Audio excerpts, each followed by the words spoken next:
Assalamu alaikum. Wato wannan matar da za ku gana kafe wallahi mace ce yar albarka. Duk wanda ya ji abin da ta yi ya san yar gidan mutunci ce, yar gidan manya ce, ta fito da gidan tarbiyya kuma ta san abin da take yi, mace ce mai ilimi.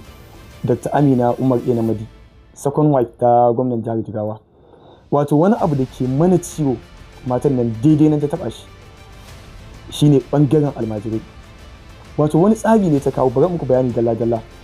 Ta kawo tsari na tsangaya board, sannan ta kawo tsari na search for children.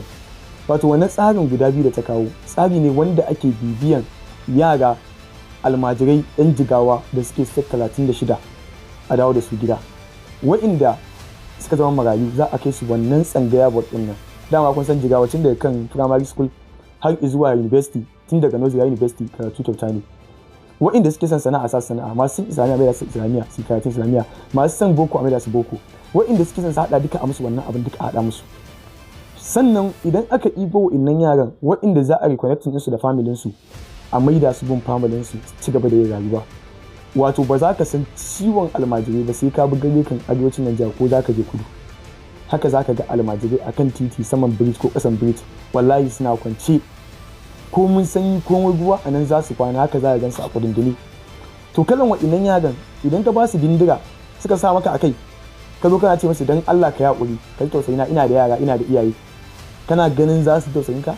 An sa ita ce ba za su ji ba, saboda mu kanmu ba mu tausayin su ba, gwamnatin mu ba ta ji tausayin su ba. Wato matan manyan mutane sun fi concentrating akan biki da neman suna, su kyautan mota su kyautan menene, tun kafin matan nan ta zama matar gwamna wallahi take ta abubuwan alkhairi. Ni kwanan nan ma na fara ganin ta a abubuwan da take yi, amma sai na ji abin ta taɓa wani daidai inda yake min ciwo. Ina tunanin ya za a yi mu haɗa kai, mu haɗa ƙarfi da ƙarfi, mu je mu taimaki almajirai, amma sai in ga abin ya fi ƙarfin mu, sai ta amfani da damar da Allah ya bata. Kuma abin ban sha'awa wannan abin da take yi wallahi ko a media ba a sa su. Wannan ma magana ce ta kawo magana mu ma muka sani ake hira da ita. Waɗanda suke shaye-shaye za a yi rehabilitated su domin su daina yin wannan shaye-shayen. Alhaji duk wanda yi wannan abin a jinjina mai ne.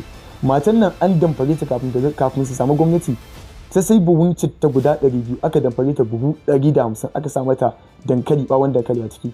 Wallahi bai discouraging ɗinta ba, sai dai yi encouraging ɗinta ta ci gaba da taimakon mutane. Damuwanta akan mata su samu sana'a, su samu ilimi. Kuma idan ka je almajirai masu kwana a saman street din nan, wallahi a kan street din nan, wallahi haka zaka gansu gurɓatattun mutane suna zina da su a wajen nan. Ana haifan yaran shegu, yaran da ba su da iyaye, ba su da asali. Shi ta ga marayu a cikin su sun yi yawa, ba su san iyayensu masu kansu.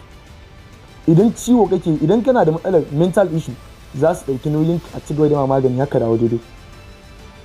Yalla bai, wannan matar a jinjina mata.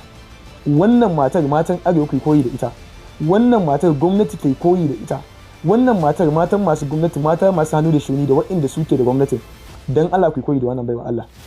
Wannan baiwa Allah ta cancanta a jajanta, a jinjina mata, ta cancanta a yaba mata.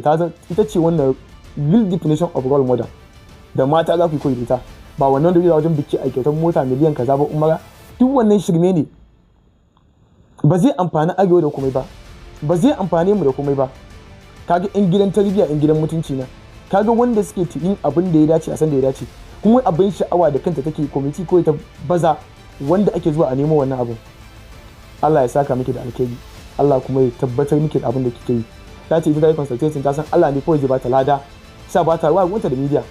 Ta san abin da take yi tana yin shi ne don ta samu karɓuwa a gun ubangijinta da neman yardar ubangijinta. Wallahi wannan hanyar za ki same ta. Manzon Allah ya ce mafi alkhairi a cikin ku shine wanda ya amfanar da al'umma, to ki al'umma kike ginawa ma.